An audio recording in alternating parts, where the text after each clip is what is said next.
Ya pemirsa, kita lanjutkan dialog kita masih bersama Sekretaris Majelis Tinggi Partai Demokrat Andi Malarangeng. Bang Andi, ini infonya sebentar siang dari pihak KLB Deli Serdang akan mendaftarkan ke Kemenkumham untuk hasil KLB pada 5 Maret yang lalu. Dan infonya Bang Andi juga kubu dari Partai Demokrat akan ke sana. Ini apa yang akan dilakukan di sana? Kalau mereka mau ke Kementerian Hukum dan HAM sudah kita antisipasi sejak awal. Jadi kita tahu mereka itu merasa percaya diri bahwa walaupun KLB-nya abal-abal nanti kita diserahkan Kumham lalu Menteri Yasona akan tanda tangan. Jadi itu aja, karena ya pikir mereka sama-sama berada dalam kekuasaan, sama-sama ya toh.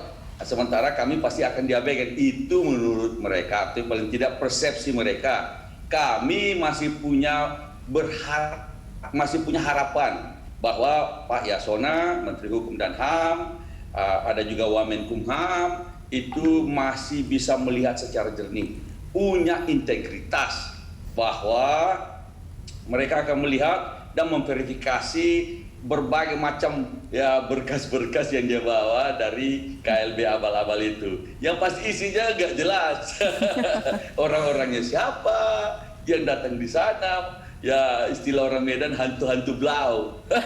Tapi, kami pun juga akan ke sana.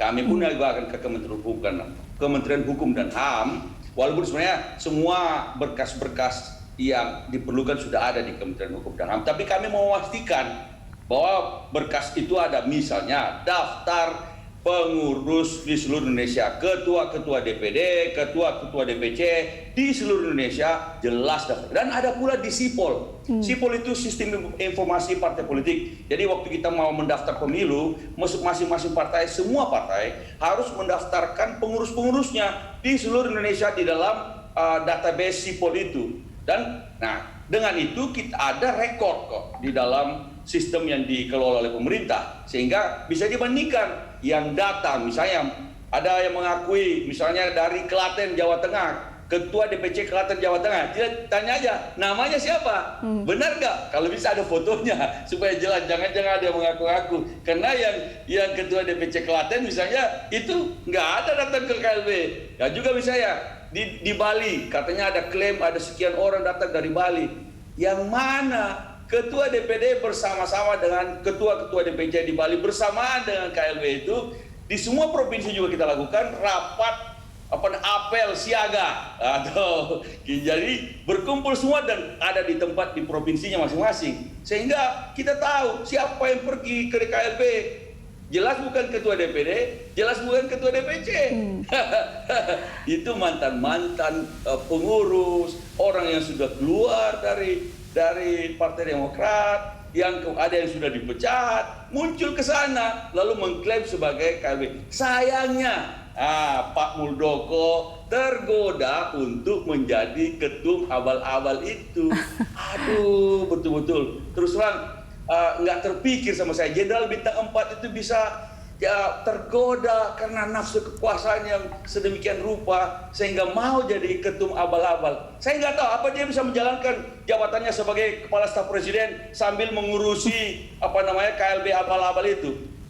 Baik, Bang Andi, ini jika itu kurang dari Pak Jokowi bosnya. Iya, Bang Andi, ini jika seandainya Kemenkumham menerima SK hasil KLB di Deli Serdang kemarin, yaitu Muldoko sebagai Ketua Umum Partai Demokrat, apa langkah antisipasi yang akan dilakukan oleh Partai Demokrat? Kalau betul Menteri Hukum dan HAM mengesahkan mereka, waduh, atas dasar apa? Atas dasar ADRT yang mana? Nah, jadi lalu kalau toh walaupun misalnya ini sekarang bicara the worst scenario, kalau ternyata itu terjadi, ya apa kata dunia? Publik juga akan melihat, menilai bagaimana penggunaan kekuasaan, blatant abuse of power. Tapi sekali lagi kami berharap dan berprasangka baik dulu lah kepada jajaran Kementerian Hukum dan HAM dan juga tentu saja Menteri Hukum dan HAM Yasona Lawli. Tapi kalau worst come to worst, tentu saja kita harus fight di pengadilan. Kita akan maju ke pengadilan dan itu hak setiap anak bangsa. dan we are going to fight. Kami akan lawan every step of the way. Jelas itu. Baik, Bang Andi, ini upaya untuk mempertegas keabsahan AHY sebagai Ketua Umum partai yang sah yang dilakukan oleh Partai Demokrat selain memastikan keabsahan dokumen di Kemenkumham nanti, langkah apa saja juga yang dilakukan?